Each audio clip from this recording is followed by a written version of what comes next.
ሰላም ጤና ይስጥልኝ ክቡራትና ክቡራን ተመልካዮቻችን ከፕራይም ቴሌቪዥን እንደ ሁል ጊዜው እንግዲህ በስፖርት እንግዳ ሰዓት ቆይታችን በስፖርቱ ዓለም በርካታ ስራዎችን ያከናወኑ ግለሰቦችን እንደምንጋብዝ ይታወቃል። በዕለቱ ቆይታችን ደግሞ አሰልጣኝ ብርሃኑ ግዛው የ2017 የኢትዮጵያ ፕሪሚየር ሊግ ሻምፒዮኑ አሰልጣኝ በተደጋጋሚ በሴቶች እግር ኳስ ሰፊ ስራ መስራት የቻለውን አሰልጣኝ እዚህ ፕራይም ስቱዲዮ ጋብዘን እንግዲህ አብረነው ቆይታ የምናደርግ ነው የሚሆነው። አብራችሁ እንድትቆዩ እንጋብዛለን። ኮች ብርሃኑ እንኳን በሰላም መጣ። አመሰግናለሁ። እንኳን ደህና ጠበቃችሁ። እንኳን ደስ ያለ። በጣም ደስ ብሎኛል። አመሰግናለሁ። ቴንክ ዩ ብሬ። እንግዲህ በርከት ያሉ ጉዳዮችን እናነሳለን። የዚህ ውድድር ሻምፒዮን ነህ። ባለፈውም ዓመት እንግዲህ በሻምፒዮንነት ስሜት ውስጥ መቆየት ይታወሳልና እንደው በዚህ የ2017 የኢትዮጵያ ፕሪሚየር ሊግ በነበረው የውድድር ዘመን ቆይታ ውስጥ እንደው የተለዩ ነገሮችን እናነሳለን ብዬ አስባለሁ። አጠቃላይ ግን እንደው ከነበሩት ዓመታት እንግዲህ እንደ ኢትዮጵያ ንግድ ባንክ ለ8ኛ ጊዜ በተከታታይ ደግሞ 5ኛ ጊዜ የተነሳ ዋንጫ ነውና ምን ለየት የሚያደርገው ነገር ነበር የሚለውን ነገር እስቲ በቀዳሚነት እንመልከት። ብሬ የመጀመሪያው እንግዲህ የ2016 ሐምሌ ወር አካባቢ ነው ያለቀው። ከዛ ፊት ደግሞ 3 ጊዜ ፋይናል ደርሰን 2 ጊዜ ለዋንጫ አልፈን አንድ ደግሞ የብር ሜዳሊያ የምስራቅ አፍሪካ ውድድር ነበር የተወዳደር ነው ሴካፋ ማለት ነውና እንግዲህ በዚህ መካከል የኢትዮጵያ ፕሪሚየር ሊግ ክረምት ከማለቁ የተነሳ እንደገና ደግሞ የሴካፋ አገራችን ላይ ነው የሚዘጋጀው። አገራችን ደግሞ ብዙ ጊዜ ይታወቃል። ይሄ የክረምት የሚባለው ወቅት ነው። በክረምት ደግሞ አብዛኛው ትሬኒንጎችን አሰራም ታቋርጣለና ወደኛ ሀገር በምንመጣበት ጊዜ ደግሞ ሰውም ይጠብቃል። 3 ጊዜ ለፋይናል ደርሶ ጫና አለ።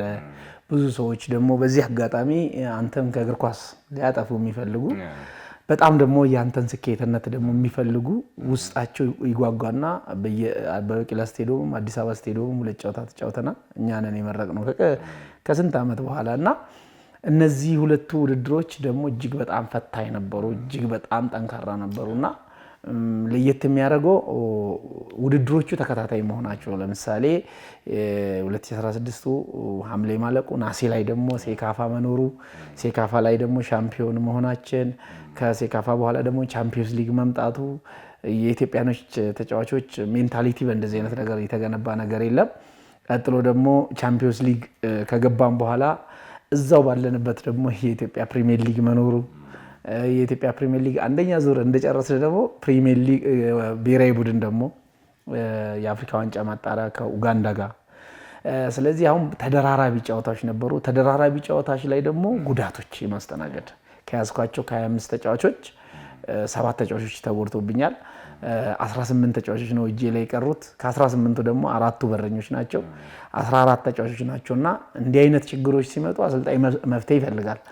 የመፍትሄ አማራጮቻችን ቲም ኬሚስትሪ የሚባል ለምሳሌ አንድን ተጫዋች ከአንድ ቦታ አንድን ተጫዋች አንድን ቦታ የመጠጋገን ስራዎችን በዛ ሰዓት ላይ ተጫዋች ግዙልኝ ብል እንደገና ደግሞ ተጫዋች አምጡልኝ ብል ሰዓቱ አያስኬድምና የዝውውር መስኮትም ይፈልጋል። የዝውውር መስኮቱም በጣም ይፈልጋል። ስለዚህ እጅግ በጣም አሮንቃ ውስጥ የመግባትና ችግር ውስጥ የመግባት ነገሮች ይታዩብኝ ነበርና ያንን ነገር ግን አሳልፈ ዋንጫ ስትበላ ምን ያህል ኩራት እንደሚሰማ ልታየው ትችላለህ። ከዛ ደግሞ አንደኛ ዙር ላይ በጣም ከሞሮኮ እንደተመለስን በጣም ውጤታማ ሆን። ሁለተኛ ዙር ላይ ደግሞ 7 ጨዋታ አቻ ወጥተናል። አጠቃላይ አልተሸነፍንም። 51 ጨዋታ ነው ያደረግነው ከአምናና ዘንድሮ 2 ዓመት አለመሸነፍ ሪከርድ ነው ያዝነው። 51 ጨዋታውን የማሸነፍ ደግሞ ልዩ ያደርገዋል። መጨረሻ ጊዜ በሐዋሳ ነበር የተሸነፈው። አዎ የመጀመሪያ ህዳር 10 2016 የመጀመሪያው 2-1 የተሸነፍነው። ከዛ በኋላ ግን አልተሸነፍንም።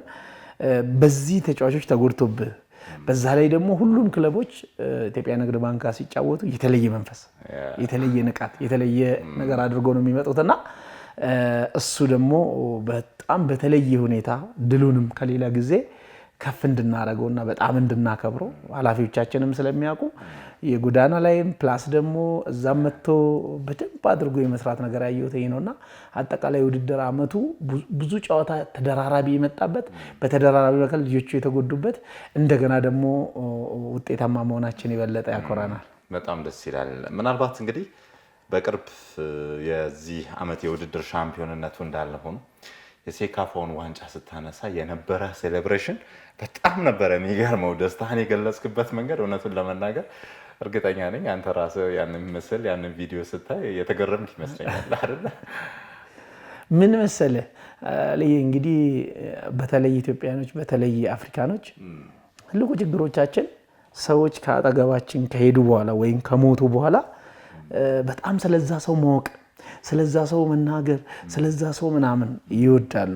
ሰዎች ግን ከጎን አጠገባቸው እንደኔ ለምሳሌ ህይወቴን ዝም ብለህ ስትመለከት በጣም ምስቁልቁል ካለበት በጣም እጅግ አስቸጋሪ ከሆነበት ከእረኝነት መጥቶ በዚህ ኃላፊነት ደረጃ ላይ እግዚአብሔር ሲያበቃ ምንም የሚያረካ ነገር የለም። ፕላስ ደግሞ ኬንያ ላይ ፕሮግራሙን አጋጣሚ ሆኖ አንተም ሰርተዋልና ከመጣም በኋላ 94ኛ ደቂቃ ላይ ፔናልቲ ተሰጥቶን ባለቀ ሰዓት ላይ ዋንጫውን አተናል።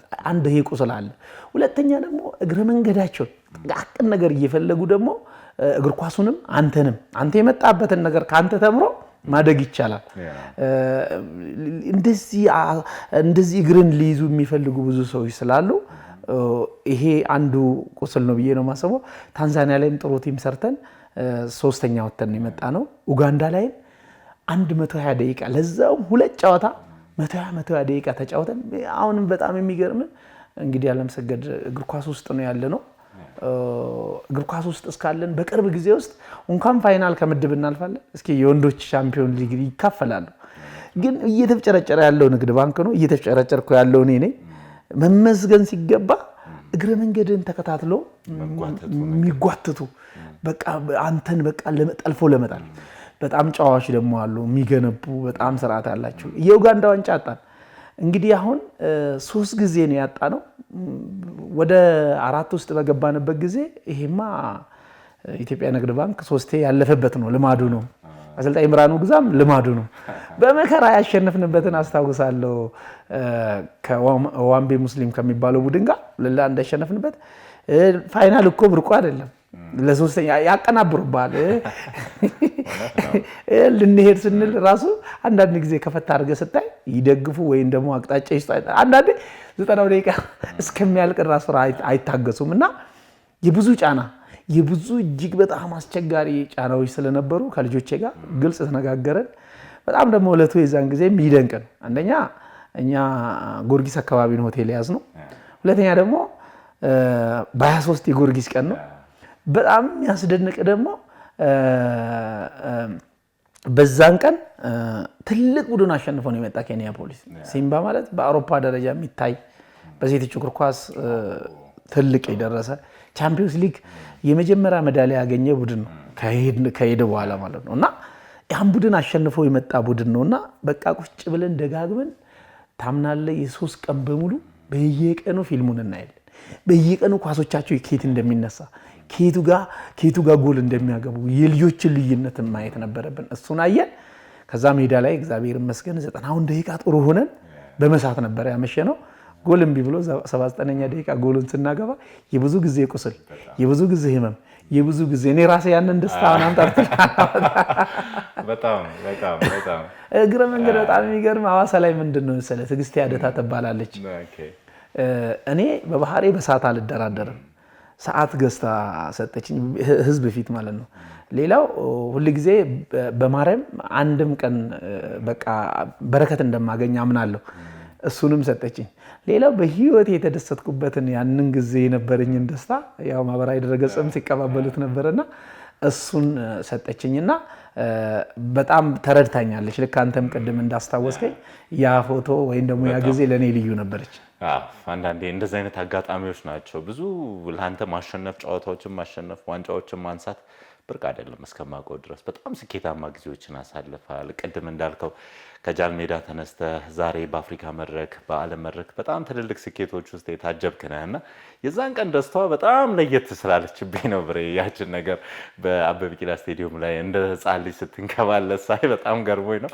ለማንኛውም በጣም አንደኛው ትልቁ አይረሴው አጋጣሚ ይመስለኛል እንግዲህ በኢትዮጵያ ብሔራዊ ቡድን ሰፊ ስራዎችን ሰርተሃል። በሴቶች እግር ኳስ ሰፊ ስራ ሰርተሃል። አሁን በንግድ ባንክ እግር ኳስ ውስጥ ደግሞ ታሪክ የማይሰራቸውን ነገሮች ስምህንም በወርቅ እያስቀመጥክ ያለህ ይመስለኛልና እንደው ብርሃኑ ግዛውና በሴቶች እግር ኳስ ስኬታማነት ዋነኛ ሚስጥሩ ብለህ የምታስበው ነገር ምንድን ነው?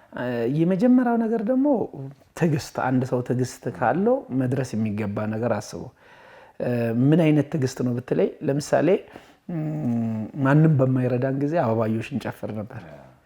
ነገ እግር ኳሱ እንደሚያድግ፣ ነገ ደግሞ ኳስ ገዝተን መጫወት እንደምንችል ከአበባዮሽ ከሚሰበሰብ ብር ማለት አበባዮሽ ሲሰበሰብ ደግሞ ወንዶች ናቸው ሴቶች ናቸው እንደ ወንድ አርገናቸው ጸጉራቸውን አስቆርጠናቸው። ቀጥሎ ደግሞ እንግዲህ ምን ያህል ይሄ በዚህ ነገ ይሄ ነገር ይለወጣል ብሎ አንድ ሰው ከመውደድ ከፍ ያለ መውደድ እንዲጠብቅ ማለት ባህሪን ማምጣቱ ራሱ አንዱ ይሄ። ሌላው በተጨማሪ ሆየ ሆየ ላይ በምንጫወትበት ጊዜ ሁለት አጋጣሚዎችን አረሳቸውም። አንደኛ አበባዮሽ በሚለምኑበት ጊዜ ሆየ ሆየ ሲለምኑ ስላወቃቸው እንዴት ባለፈው ወንድ ነበራቸው እንዴት ሴት ናቸው። አንዱ ወርቅ ቤት ቁጭ አድርጎ ልጆቹን ይመታቸዋል እና አንድ አጋጣሚ ነው የደረስኩኝ። ጉዳዩን አስረዳሁት። የኢትዮጵያ ሕዝብ ደግሞ ደስ የሚል የዋነትም አለ ትንሽ እልህኝነታችን ከፍ ብሎ ያኔ 50 ብር ነው የሰጣቸው፣ ከዛ 200 ብር። ቀጥሎ ደግሞ ጠቅላላ ስፖርት የሚባል አለ ፒያሳ አካባቢ ላይ እና ጉዳዩን በደንብ አስረዳናቸውና አልቅሶ አንድ ሼኪ ናቸው በጣም በህይወት ካሉ ላመሰግናቸው እፈልጋለሁ። 5 ኳሶችን ሰጥቶኛል። ስለዚህ 5 በየአመቱ አንድ ኳስ የሚሰጥ ራሱ ንጉስ ነው። በቃ ልነግርህ አልችልም። አንድ ይሄ። ሌላው ደግሞ በጣም የሚገርም ያኔ ተቀባይነት የሚባል ነገር የለም። ሚዲያ ጋር ብትሄድ ውስን ሚዲያዎች ነው ያሉት። የእንግሊዝ ፕሪሚየር ሊግ ወይም ደግሞ የኢትዮጵያ ፕሪሚየር ሊግ ስለ ሴቶች ስፖርት ራሱ አይናገሩም። ስለዚህ በደሎች እንደ ጉድ ናቸው። ሁለተኛ ደግሞ ተቀባይነት የለም። ማንም እናቱን ይስማል፣ ባለቤቱን በደንብ አድርጎ ያከብራታል፣ ልጁን ያከብራል። የህብረተሰብ ልጅን ግን በሚገባ የሚያይ ኃላፊዎች አልነበሩንም። ስለዛ ነው ደግሞ እኛም ውድቅ ያለው ብዬ ነው የማስበው። እና ከዛ እንግዲህ ህዝቡ እንዲለማመድ ከተማ አቀፍ ውድድር አልነበረም፣ ብሔራዊ ቡድን አልነበረም፣ ምንም ዳርክ ነበረ፣ በቃ ጭልም ያለ ነበረ። እና እነዚህ ነገሮች ግን እንደሚመጡ ነገ ክለቦች ይይዛሉ። በህይወት እያሉ ክለቦች ተይዘዋል። ነገ ብሔራዊ ቡድን ይኖራል። ብሔራዊ ቡድን ዛሬ ያለበት ደረጃ ይታወቃል። ነገ ደግሞ የምስራቅ አፍሪካ ይጀመራል። ነገ ቻምፒዮንስ ሊግ ይጀመራል። የዓለም ዋንጫ ክለቦች ምናምን እያልኳቸው ነበረ ስሞላቸው የነበረውና ከዛ በኋላ ግን ስቴፕ ባይ ስቴፕ እግዚአብሔር ፈቅዶ ወደ ከሄድኩኝ ወደ ሴንትራል ከሴንትራል ያለው ደግሞ ብሔራዊ ቡድንም ደግሞ በአንድ አጋጣሚ ዋና አሰልጣኝ ሆንክ ተብዬ ቤተሰብ ጋር ነበርኩ። ነው ምክትል ሆነሃል ተባልኩኝ። ጭራሽ ሆኖ ደግሞ አይደለህም ተባልኩኝ። ማስታወቂያ ሲወጣ ደግሞ አንደኛ ወጥቻለሁ። በሆነ አጋጣሚ ደግሞ ዋና አሰልጣኝ በነበርኩበት ጊዜ መሾም ስለፈለጉ ሹመት ኢትዮጵያ ውስጥ ችግር የለብን በፈለግኩ አይነት ሰዎች ነው የምትሾመውና ከዚያ ከተሾመ በኋላ ደግሞ አንድ አስገራሚ ነገር አንድ ትውልድ እንዲያቆም የምፈልገው ብዙ ሚዲያ ላይ አውርቼ አላቅምና እኔና አስራት መጀመሪያ ተነጋግረናል። ከሁለት አንዱ መቀነስ አለብን ተብሎ ማለት ነው። መጀመሪያ እኔ ዋና ነበርኩ፣ አስራት ምክትል ነበረ። እኔና አስራት ደግሞ በቃ አንተን እኔን ካሉ ጥል ነው እንውጣ ተባብለን ከዛ አብርሃም ተክለሃይማኖት ይባላል ኮቹ ቁጭ አረገንና ግራ ገባው። የሁለታችንም አቅም ያውቃል፣ የአስራትን ጉብዝና ያውቃል፣ የኔን በሴቶች እግር ኳስ ላይ በሰራ ናቸው። ስለዚህ ግራ ሲገባው የዋ ስለሆነ አብርሃም ከዛ መጨረሻ ላይ አንበስ ጎፈር ልበል እና ወደቴ ነው በነገርና አንበስ ጎፈር ሲል አይ አስራት አይቻልም ማለት ብርሃኑን ሸውጃለሁ ይቅርታ። ከሁለታችንም እንግዲህ እንዲህ የምንባባል አሰልጣኞች ነን።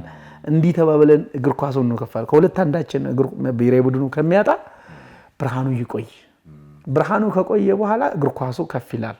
ስለዚህ እኔ ደግሞ ነገ አገኘዋለሁ ራሴን በተለያየ ነገር እያገዝኩ ነው ብሎ የራሱን ነገር ሰጥቶኝ ከዛ በኋላ ብሔራዊ ቡድን የቀጠልኩባቸው አጋጣሚዎች አሉና በዋናም በምክትል አሰልጣኝ ሰርቻቸዋለሁ። እንዲህ የሚያደርጉ ኃላፊዎች አሉና እንግዲህ ይሄ ሁላ ነገር ምንድነው ብትለኝ መታገሴ፣ ትዕግስት መኖር፣ አላማ መውደድ። አንድ ሰው ፍቅር ካለው አላማ ካለው ለዛ ነገር የሚታገል ከሆነ እርግጠኛ ነኝ ውጤታማ መሆን ይቻላል የሚል ሐሳብ አለ። በጣም ደስ ይላል። ምክንያቱም ካንተ በላይ በዚህ ሰዓት እኔ እውነቱን ለመናገር በሴቶች እግር ኳስ ላይ በዚህን ያህል ስኬት ደጋግመን ስሙን የጠራ ነው ሰው ያለም ስላልመሰለኝ ነው እንደው ብርሃኑ ጋር የተለየ ሚስጥር ምንድን ነው በሚለው ጉዳይ ላይ ያነሳሁት።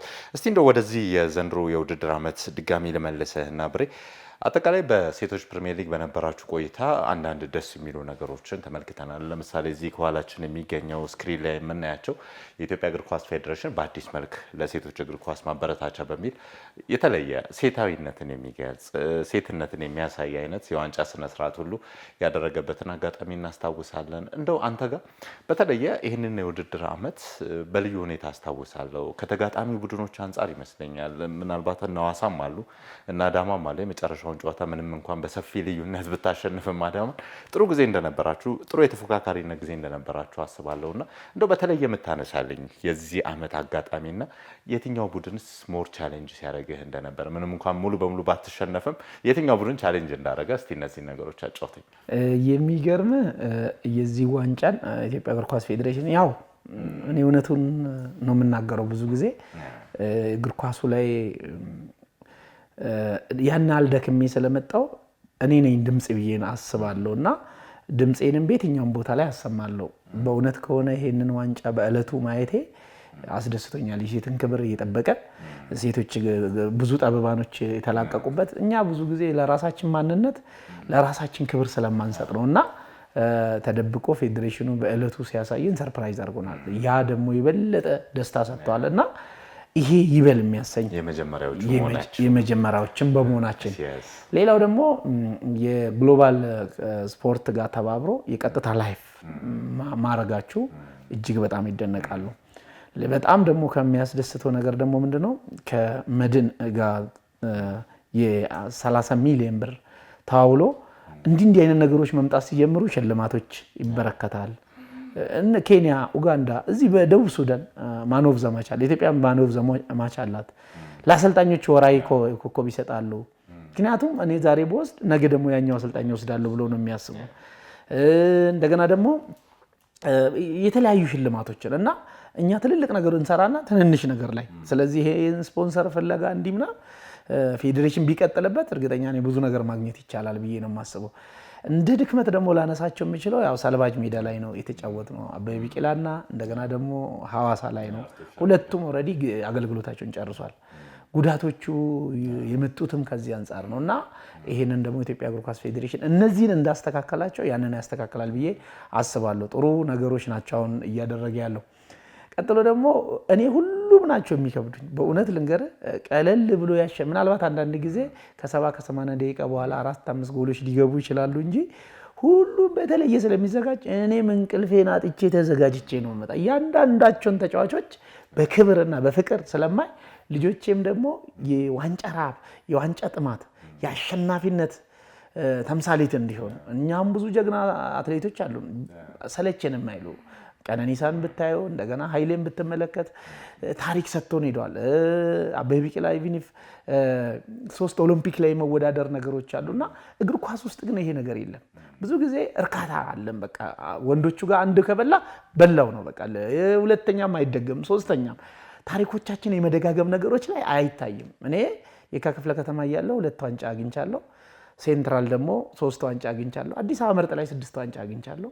ንግድ ባንክ ግን 16 ዋንጫ ሴካፋን ጨምሮ አግኝቻለሁ። ሴካፋ ደግሞ ልዩ የሚያደርገው ምን እንደሆነ ታውቃለህ? በሲኒየር በሴቶች እግር ኳስ በሲኒየር አንደር 20 አንድ ጊዜ ኡጋንዳ ላይ አምጥተናል። በሲኒየር ደረጃ የወርቅ ሜዳሊያ እስከ ዛሬ ድረስ ከ24-25 ዓመት ጀምሮ ያመጣ የለም። ሌላው ቅዱስ ጊዮርጊስ ነው ትልቁን 1989 ማለትም 89 ዓመቱ ሴካፋ ላይ ሁለተኛና ሶስተኛ ከመውጣት ውጪ ኢትዮጵያ ቡና ያመጣ ማንም የለም። ስለዚህ ይሄ ለወንዱም ለሴቱም ምልክት ነው ማለት ነው። ምስራቅ አፍሪካን ምናልባት በወንዱ በልተናል ማለት በብሔራዊ ቡድኑ ማለት ነው። በክለቦች ግን አልበላንም። ስለዚህ ይሄ እጅግ በጣም የሚያስደስት ነው ብዬ ነው የማስበው። ሌላው አንዴ ካስገረመኝ በጨፍራፊ ሰዓት አግብቼ አዲስ አበባ ከነማ ላይ በቃ ኦልሬዲ ፊሽካ ተነፍቷል አልቋል ተብሎ አግብተን ያሸነፍንበት መቼ ማረሳቸውም እና ሁሌ ግን ሁሉም እንቅልፍ አሳጥቶኝ ሁሉም ፈትኖኝ ሁሉም ተዘጋጅተው ነው የሚመጡት። እኔ በጣም ነው የሚያስደስተኝ። እኔን በጣም ከፍ ያደርገኛል። ልጆቼም እንዳይዘናጉ ግን እርስ በርስም ያላቸው ነገር ደግሞ በዛ ቢቀጥል ፉክክሩ ደግሞ ከዚህ በላይ ከፍ ይላል ብዬ አስባለሁ። በራስ በኩል ያሉ ስኬቶች እንዳሉ ሆኖ ደግሞ በአንተ ስር የሚጫወቱ ተጫዋቾችን በተደጋጋሚ ውጤታማም ስኬታማም ሲሆኑ አውቃለሁ። ምናልባት ወደ አሜሪካ የተጓዘችው ሎዛም አንተ ጋር ያለች ተረጋጋሚ ኮከብ ግባግቢውን አስታጠናቀቅ እናስታውሳለን። ምናልባት የሆነ ሰዓት ባልሆነ መንገድ ነገሮች ሲጠሩ ቢቆዩም እንደነ ራሂማ ዘርጋን የመሳሰሉ ተጫዋቾችም ኮከብነቱን ሲቀዳጁ እንደነበር እናስታውሳለን። እነሱም በአንተ ስር ያለፉ ናቸው። አሁን ደግሞ ተራው የሴናፉ አቁማ ይመስላልና በጣም ጥሩ ጊዜ ያሳለፈች ድንቅ የኢትዮጵያ ብሔራዊ ቡድንም ያንተም ተጫዋች እንግዲህ በኮከብ ግባግቢነት አጠናቃለች እና ምናልባት እንደው እዚሁ ጋር አያይዘ እንድታነሳል የሚፈልገው ነገር ብርቱካንንና ራሂማን በዚህ ዓመት እንግዲህ በክብር ከእግር ኳሱ ዓለም ሸኝተናል እና እንደው እንደዚህ አይነት ነገሮችም ስላሉ ነው እንደው የሴናን የዚህን ዓመት ለየት ያለ ብቃቷንና ቀጣይነት እንደው በዚህ ተጫዋች ላይ የሆነ ሀሳብ እንድትነግረኝ ነው። ከዛም ባለፈ እነ ብርቱካንና ራሂማንም ምናልባት በቅርበት የምታውቃቸው ረጅም ጊዜ አብረሃቸው የሰራ እዚህ ደረጃም እንዲደርሱ የራስህን አሻራ ያሳረፍ ሰው ከመሆን አንጻር እችኛውን አጋጣሚ ምስቲ እናውራ።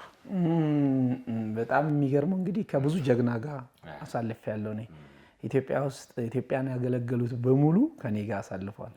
ያ እድለኝነት ነው። አንዳንድ ጊዜ አንዳንድ አሰልጣኞች ተታች ሰርተው እዚህ ቶፕ ላይ ሲደርሱ አናይም፣ አቀባይ ነው የሚሆኑት። ግን እኔ እግዚአብሔር በልዩ ሁኔታ አመሰግነዋለሁ። ምክንያቱም ለዚህ ስላደረገኝ ከነ ራሂማ በፊትም የነበሩ አሉ፣ ከነ ራሂማ በኋላም ያሉ አሉ።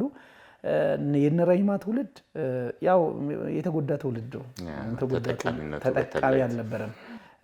ከጨዋነታቸው፣ ከመልካምነታቸው፣ ከስነ ስርዓትነታቸው እጅግ በጣም ምናልባት ያው ራሂማና እኔ የተወሰነ ጊዜ ግጭቶች ነበሩ። ቀጥሎ ደግሞ ሸራተን ላይ እንባ ተላክሰን ነው የታረቅ ነው። እሱንም ሰዎች አጋነኑ። አንዳንድ ጊዜ አባት ከልጅ ጋር ይጋጫል። ሰዎች በጣም አጋነኑ። ግን እኛ ሁለታችን ስናይ የለም ፕሮጀክት ሲመራ በስራ ጉዳይ የተፈጠረ ነው። በጣም የዋነቷ ምልክት በጣም እቺ ልጅ በመሰለ ፕሮጀክቴን የዛሬ ዓመት አስመርቄ ነበረ። የክብር እንግዳ አድርጌ የጠራኋት እሷን ነው እና ሰው ሁላ ገረሙ።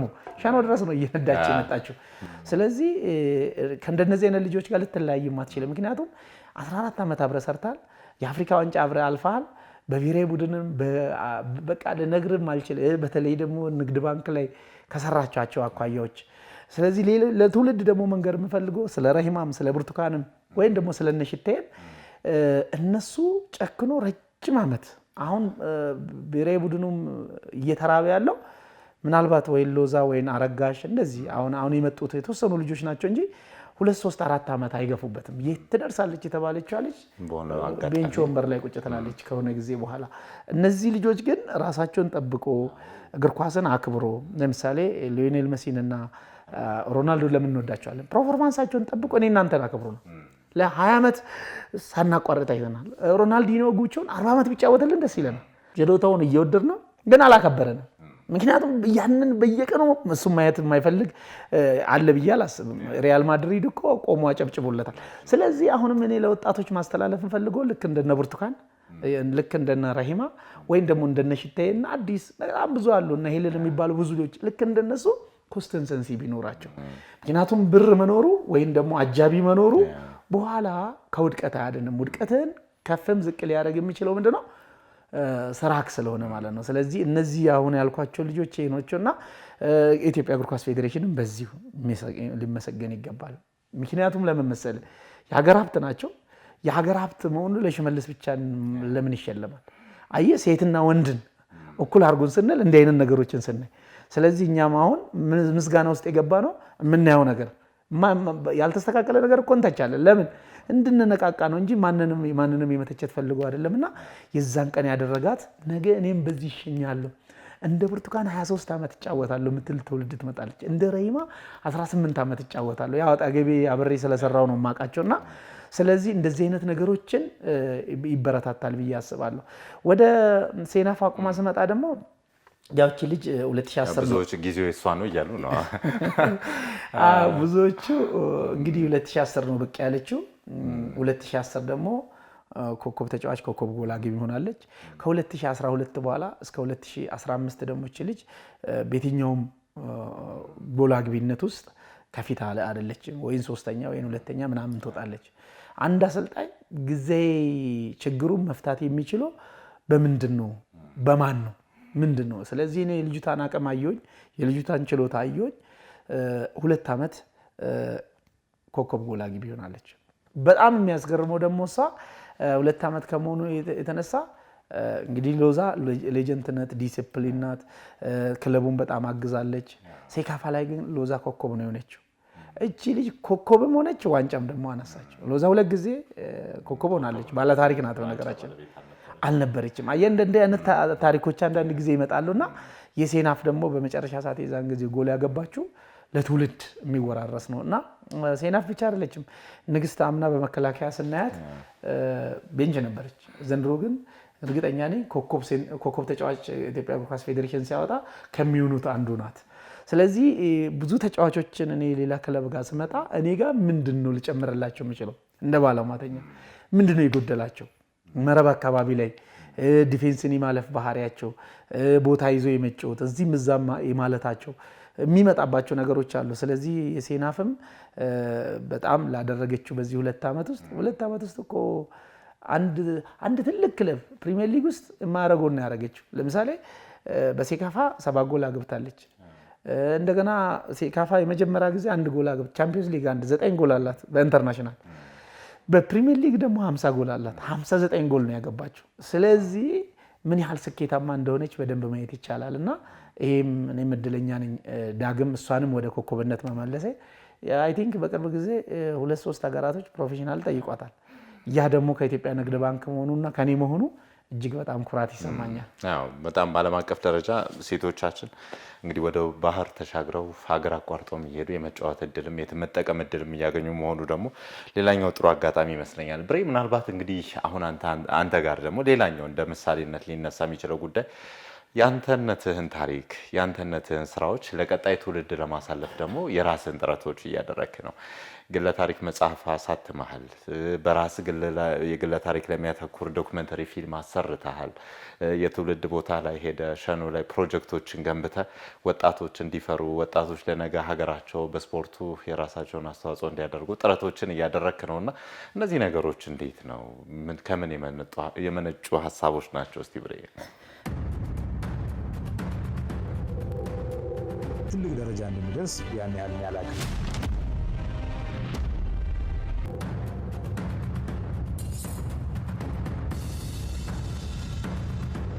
ዋንጫው ላይ ስም ተጽፎ ነበረ። የገበሬ ልጅ ነኝ።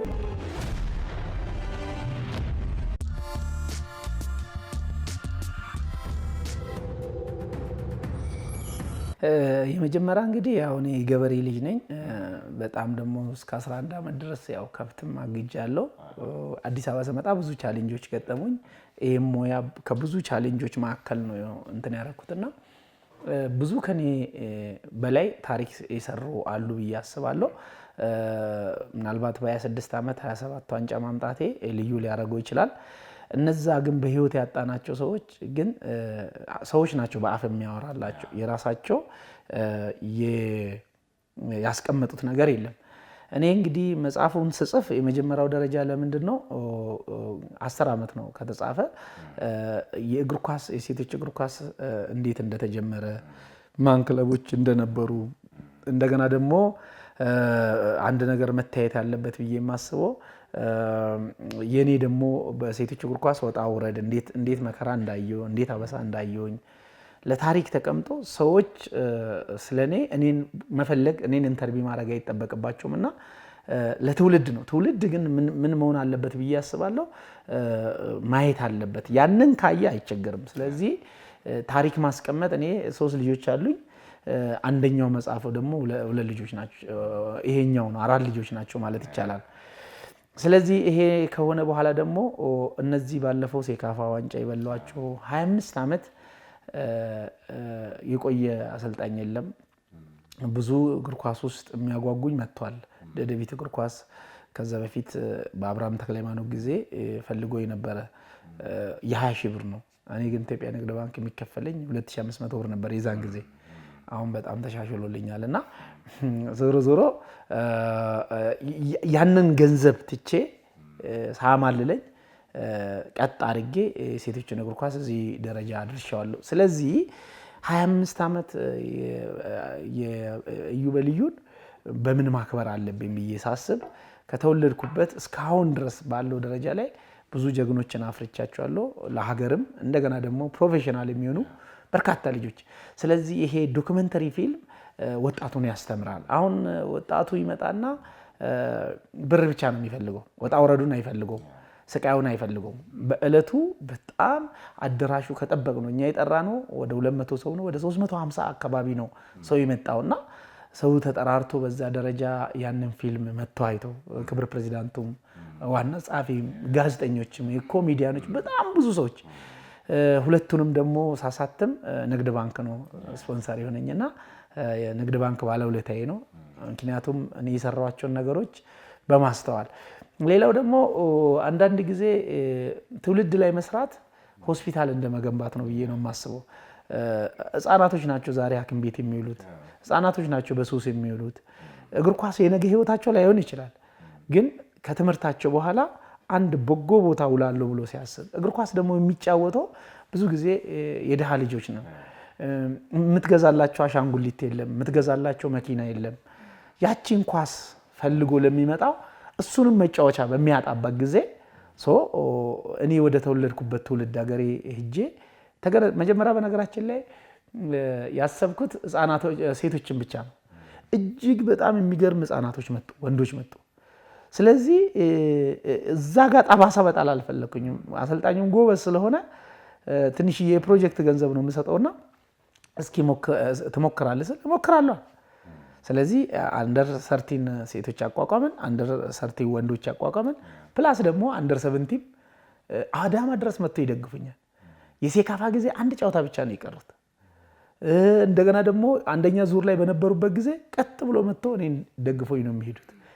ስለዚህ አስበው እንግዲህ እኔ አንድ ሰውኛ አሁን 75 ሰው አለኝ፣ መልሶ ይከፍላል በጎነቱ። ምናልባት ለራሴ ብቻ የሚሆን ብር ነው ያለኝ እንጂ የለኝም። ግን የገነባቸው ስሞች አሉ እንደ ዋና ስፖርት፣ እንደ ጎፈሬ፣ እንደ ሌሎችም ባለሀብቶች እጄ ላይ ሰጥቶኛል። አሁን 2ኛ ዓመት በሚያከብሩበት ጊዜ ከ320 ሺህ ብር በላይ የሚበልጥ ከኳሱን ማቴሪያሎችም ስንንቀሳቀስ በስማችን ብዙ ነገር ማድረግ እንችላለን። መልካም ነገር ከሆነ ደግሞ ይቀናናል እና አሁን በአመታቸው በጣም በሚገርም ሁኔታ ደራርቱ ቱሉ አካዳሚ ገብቶልኛል። ዘንድሮ ደግሞ አካዳሚ ይገባሉ። በክልል ኦሮሚያ ክልል ላይ፣ አማራ ክልል ላይ እዛም ቅርብ ስለሆኑ የተመረጡ ልጆች አሉ እና በመንቀሳቀሳችን ከሸኖም ደግሞ ሌላ በፊት አሰልጣኝ ወይ አትሌት ነበር የሚታይ፣ አሁን ደግሞ ይመጣል ስፖርተኛ፣ ዳኞችም እየወጡ ነው እና በዚህም በጣም ኩራት ይሰማኛል። ደስ ይላል። ምናልባት እንደዚህ አይነት ስራዎችን መስራትህ ብዙዎች ጋር ያልተለመደም አንተም ጋር በጣም እየሰፋ ስለመጣ ያንን ነገር በምሳሌ ለማንሳት ነው። ምናልባት የዚህ ዓመት ሌላኛው ስኬት የካፍ ኤ ላይሰንስ በዲፕሎማው እሱም ነገር መጥቷል። እሱ ደግሞ የሚገርም ቴምፖራሪ ነው የተሰጠን። በጣም ረጅም ጊዜ ነበር የቆየውና ኢትዮጵያ ደግሞ ያው በዚህ አጋጣሚ ፌዴሬሽኑንም አመሰግናለሁ። እኛም ከሌላ አፍሪካን አሰልጣኞች ጋር ብቁ ለማድረግ እና ቴምፖራሪው አየር ላይ ስለነበረ ይሰጣል አይሰጥም፣ ብሔራዊ ቡድኖችን ይዘህ መሄድ አትችልም፣ የትም ቦታ መንቀሳቀስ አትችልም። አስቸጋሪ ነው አሁን ባለው ደረጃ ላይ። ስለዚህ ዞሮ ዞሮ የካፍ ከ8 ዓመት በኋላ ይመስለኛል የመጣ አሁን ሪፍሬሽን ኮርስ ወስደን ላይሰንሱ እጃችን ላይ ገብቷል እና ልክ እንደ ኡጋንዳ እንደ ኬንያ ሊጋችንም ጥራት ይኖረዋል ብዬ አስባለሁ። ምክንያቱም ይሄ ማለት የኢትዮጵያ የመጀመሪያው ሊግ ነው አይደለም፣ ፕሪሚየር ሊግ ነው። ስለዚህ ዝም ብሎ ሰዎች ቀጥ ብሎ አይገቡም እና ሰዎች መተን በላይሰንስ ደረጃ እንትን ማድረጉ የበለጠ ደግሞ ደስ የሚለው ይሄ ነውና አይ ቲንክ አሁን ከአንድ ወር በፊት ነው ይመጣልን። አሁን ደግሞ በቃ ሙሉ ነን ማለት ይቻላል። በመጨረሻ ላነሳልህ የምፈልገው አንድ ጥያቄ እንደው አሁን የሴካፋውን ዋንጫ አንስተሃል፣ በተደጋጋሚ የኢትዮጵያ ፕሪሚየር ሊግ ላይ የበላይነቱን ወስደሃል። ብርሃኑ ግዛው በቀጣይ እንደው ወደ ወንዶች የመምጣት እቅድ ይኖራል? እሷን በተናጠል አንሳልኝ። ከዛ ውጭ ግን እንደው ሴቶቹ ላይ የምትቆይ ከሆነ እዛስ ምን ማሳካት ትፈልጋለህ? ምን አይነት ህልም አለ የሚለውን ነገር በመጨረሻ እናንሳና እናብቃ። የመጀመሪያው እንግዲህ እኔ ከዚህ በኋላ ሴቶችን ብቻ ነው የማሰለጥነው፣ ወንዶችን አላሰለጥንም።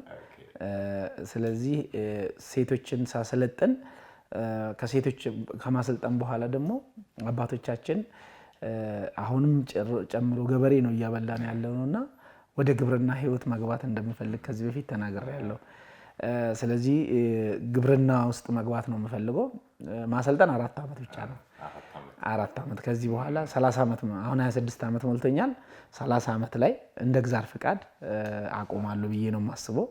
የሚያጓጓ የሚያማልለኝም ብር ቢመጣ እንግዲህ ዞሮ ዞሮ ከ4 ዓመት በኋላ መስራት የምፈልገው ግብርና፣ ሌላው ደግሞ በሚዲያ ዘርፍ ደግሞ በተለይ ጮቃኝ እንደገና ደግሞ አታላይ አጭበርባሪ ሴቶችን እግር ኳስ የሚያቀጭጩ እንደገና ደግሞ በዚህ 30 ዓመት ያሳለፍኳቸው ትዝብት የሚል መጽሐፍ አለኝ እየጻፍኩ ነው። እሱን በጣም ለሴቶች እግር ኳስ ክብር የሰጡ ክብር ያልሰጡ በእጅ ተመርጠው መጥተው እንደገና ደግሞ በእጅ የመለስናቸው በእጅ ተመርጠው መጥተው እስካሁን ድረስ ከልባችን ለምሳሌ አሁን ሳሉ ገብረወልድን ማለት መውሰድ እንችላለን። ፕሪሚየር ሊግም እኔም እንደዚህ እኔ ስደተኛ ነበርኩ በነገራችን ላይ እንደዚህ አይነት መሪዎችን በደንብ የምናመሰግንበት ጊዜ ነው ብዬ ነው የማስበው። ከዛ በዚህ በቀረኝ 4 ዓመት ውስጥ አገር በሰጠችኝ ሀብት ልጆችን ባሉኝ ጠንክሬ ሴካፋን ደጋግሞ ማንሳት ቻምፒዮንስ ሊግ ደግሞ ደረጃ ውስጥ የመግባትና ምናልባት በህይወት እያለው የኢትዮጵያ ሴቶች ብሔራዊ ቡድን የዓለም ዋንጫ ሲገባ የማየት ህልም አለኝ። ይሳካል ብዬ አስባለሁ። አሁን እየሄድክ ካለህበት ጥረት ከሰራሃቸውም ስራዎች አንጻር አንድ ደግሞ የሚገባህም ስሙ ከመሆንህም አንጻርና እንግዲህ በጣም ከልብ አመሰግናለሁ ብሬ። ሰዓት ገድቦን ነው ቆይታችንን እዚህ ጋር የገታ ነው እንጂ በጣም ብዙ የሚወሩ ነገሮች የሚነሱ ሀሳቦች እንዳሉ እንግዲህ እገምታለሁ። እኔ በራሴ በኩል አንተን አመስግኛለሁ። አንተ ደግሞ የምታመሰግናቸው ካለ የመጨረሻ እድል ስጥ። መላ የኢትዮጵያ ንግድ ባንክ ደጋፊን እንደገና ደግሞ ተጫዋቾቼን፣ ኮቺንግ ስታፉን፣ ኢትዮጵያ ንግድ ባንክን ክብር አቤሳ ነው እጅግ በጣም አደንቀዋለሁ። ለዚህ ደግሞ እንድበቃ ፈጣሪዬን፣ ቤተሰቤን ሌላው በተጨማሪ አንተም ለሴቶች እግር ኳስ እያደረክ ያለው እኔም ብቻ ሳይሆን ሌሎቹንም ሀሳባቸውን እንዲገልጹ እዚህ ሀሳባችንን እንድንገልጽ ፕራይም ሚዲያንና አለምሰገድን ከልብ አመሰግናለሁ። ቴንክ ዩ ብሬ፣ በጣም ነው የማመሰግነው። እኔም ክቡራትና ክቡራን ተመልካቾች እንግዲህ በዕለቱ የእንግዳ ሰዓት ቆይታችን የኢትዮጵያ ንግድ ባንክ ለ5 ተከታታይ ዓመታት ከዛም ባለፈ ደግሞ የሴካፋ የወቅቱ ሻምፒዮን የሆኑ አሰልጣኝ ብርሃኑ ግዛውን እዚህ ስቱዲዮ ጋብዘን የተለያዩ ወቅታዊ ጉዳዮችን እያነሳን ቆይታ አድርገናል። እንግዲህ በቀጣዩ ሳምንት ከሌላ የስፖርቱ ቤተሰብ እንግዳ ጋር ተመልሰን እንገናኛለን። ለነበረን ጊዜ ከልብ እናመሰግናለን። ሰላም ሁኑልን።